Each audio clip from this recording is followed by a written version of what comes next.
Assalamualaikum warahmatullahi wabarakatuh.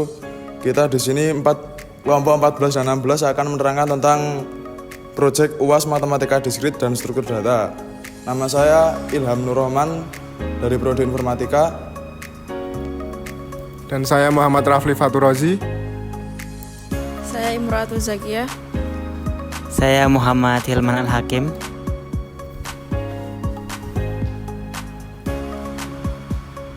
Di sini kita akan menerangkan tentang tree.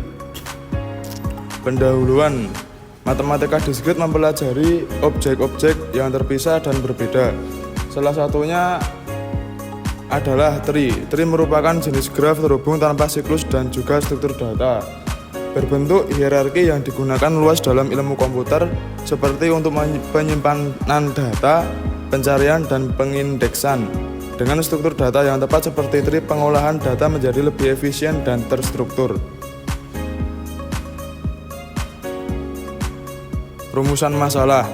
Nah, jadi di tree ini ada rumusan-rumusan masalah, yaitu masalah A, konsep tree mengidentifikasi konsep yang mendasari adanya kajian tree. Dan ada masalah B. Masalah B apa?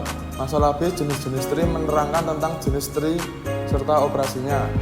Masalah C, berbagai macam sifat tree, menjelaskan macam-macam sifat tree dan penerapannya.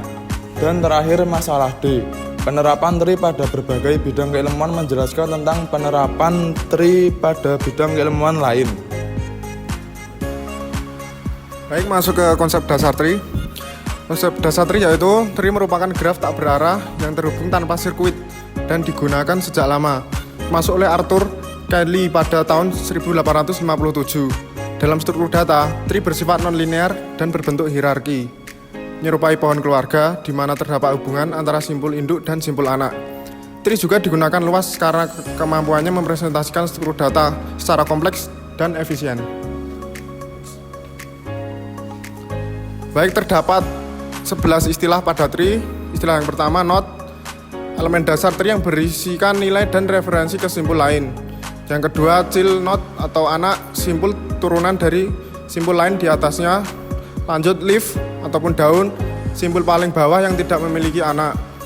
Untuk root sendiri, simpul teratas dalam tree. Dan internal node, simpul yang memiliki minimal satu anak. Dan edge, garis penghubung antara dua simpul tree. Dan node dan end node memiliki n-1 edge. Dan yang ketujuh, head of node, jumlah edge dari node ke leaf terdalam di bawahnya. Yang ke-8, deep of node, jumlah edge dari root ke node tersebut. Dan yang ke-9, height of tree, jalur terpanjang dari root ke leaf. Dan yang ke-10, degree of node, jumlah dari anak sebuah node. Leaf node memiliki derajat 0, degree of tree sama dengan derajat tertinggi di antara semua simpul.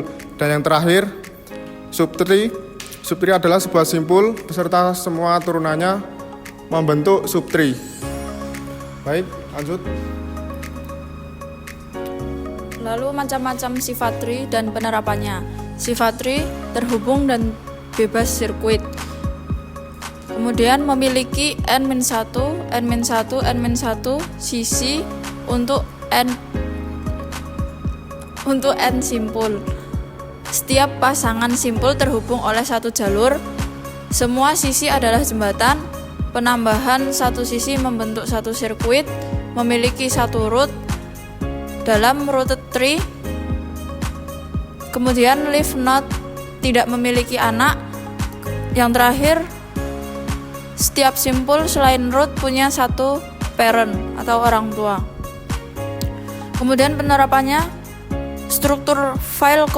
pada struktur file komputer, folder atau subfolder. Kemudian pencarian data cepat, binary search tree. Kemudian penyusunan ekspresi matematika, expression tree. Kemudian rute optimal, minimum spanning tree dalam jaringan. Lalu hierarki organisasi atau silsilah keluarga. Yang terakhir, pemrosesan bahasa alami dan compiler atau parse tree. Selanjutnya, penerapan tree dalam berbagai bidang keilmuan. yaitu penerapan algoritma decision tree, pemilihan dalam tree berbasis tree keputusan atau choice tree dalam klarifikasi penyakit jantung. Jadi simple tree di sini digunakan dalam mendefinisikan penyakit jantung.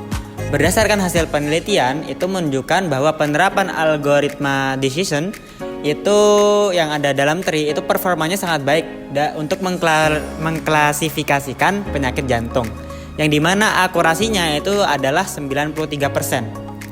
Nah, hasil tersebut itu menunjukkan bahwa tingkat keakurasinya itu sangat tinggi dalam memprediksi kasus-kasus penyakit jantung dalam dataset yang digunakan. Selain itu, nilai recall-nya sebesar 75%. Menunjukkan kemampuan model dalam mengidentifikasi secara efektif jumlah kasus penyakit jantung yang sebenarnya positif. Presisi sebenarnya sebesar ada 90% mengidentifikasikan bahwa dari kasus yang diprediksi positif oleh model tersebut memiliki skor sebesar 81%, menggambarkan kombinasi yang seimbang antara recall dan juga precision.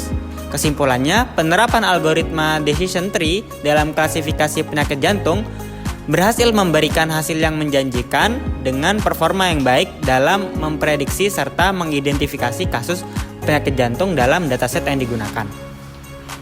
Nah, selanjutnya implementasi tree dalam Python. Mendekat. Sini. Mendekat. Nah, di dalam tree apabila kita ingin mengimplementasikannya dalam Python, di sini kita perlu menambahkan class. Karena kan untuk kita membutuhkan kelas ya. Di sini kita membuat tree node atau node pada pohon, lalu menggunakan dev init itu untuk mendefinisikan struktur pohonnya. Lalu kita membuat self data yaitu untuk memasukkan nilai pada struktur yang udah kita buat. Lalu kita menambahkan self children karena kan dalam simple tree kita memiliki anak-anak. Makanya disebut tree karena memiliki cabang anak. Lalu def add children, self def add child ya, itu untuk menambahkan childnya. Lalu def print tree itu untuk menilai bobot dari tree-nya. Lalu fungsi print itu untuk memprint bobot dari nilai tree tersebut. Nah, terus untuk memasukkan nilainya kita menggunakan seperti ini.